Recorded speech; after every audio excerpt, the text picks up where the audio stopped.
Kita ke kasus lain, kondisi bayi J, korban penganiayaan ibu kandungnya yang viral di media sosial, kini sudah mulai normal.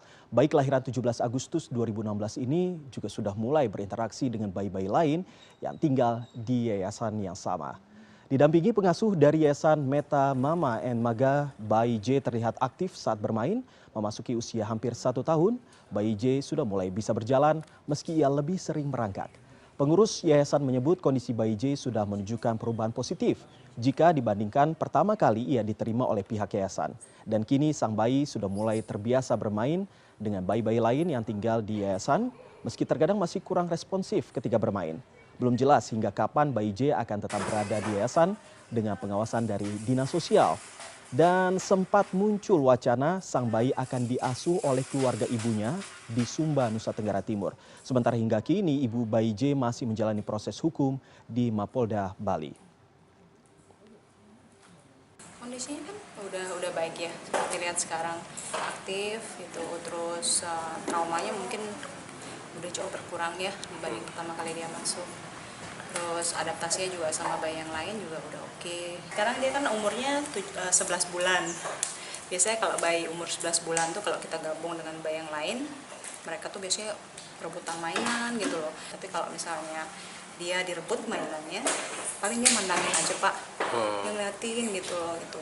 Apa karena memang dia sifatnya ngalah, apa karena dia kurang responsif gitu. Sementara itu, ibu bayi J ditetapkan sebagai tersangka. Polisi menyatakan tersangka yang tinggal di Denpasar, Bali ini telah 5 kali mengirimkan video penganiayaan untuk mendapatkan sesuatu dari ayah kandung anaknya tersebut.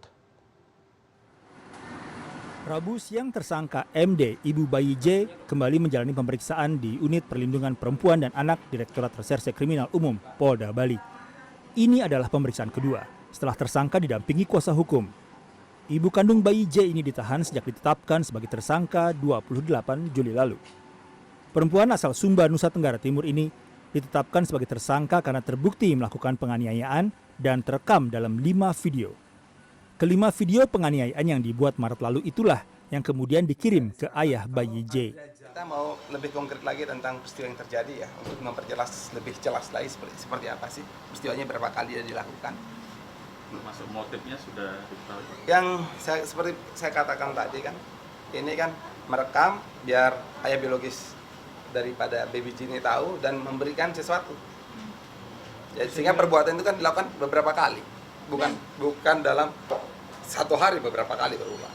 Pada pemeriksaan Rabu siang, tersangka mengaku melakukan penganiayaan karena emosi tidak pernah diberi nafkah. Video penganiayaan dikirim setelah ayah bayi yang merupakan warga negara Austria kembali ke negaranya. Saya akan melakukan pembuktian bahwa Mary ini mengidap penyakit yang sangat mengganggu kejiwaannya. Sehingga tindak pidana yang dilakukan ini di luar batas kewajaran. Polda Bali juga sudah memeriksa seorang saksi yang ikut membantu mengambil gambar video yang akhirnya viral di media sosial. Rencananya tersangka juga akan menjalani pemeriksaan kejiwaan di Rumah Sakit Bayangkara, Polda Bali. Hingga saat ini bayi J masih dititipkan di salah satu yayasan yang ada di Denpasar hingga proses hukum selesai. Igede Nyoman Wiryadinata, Denpasar.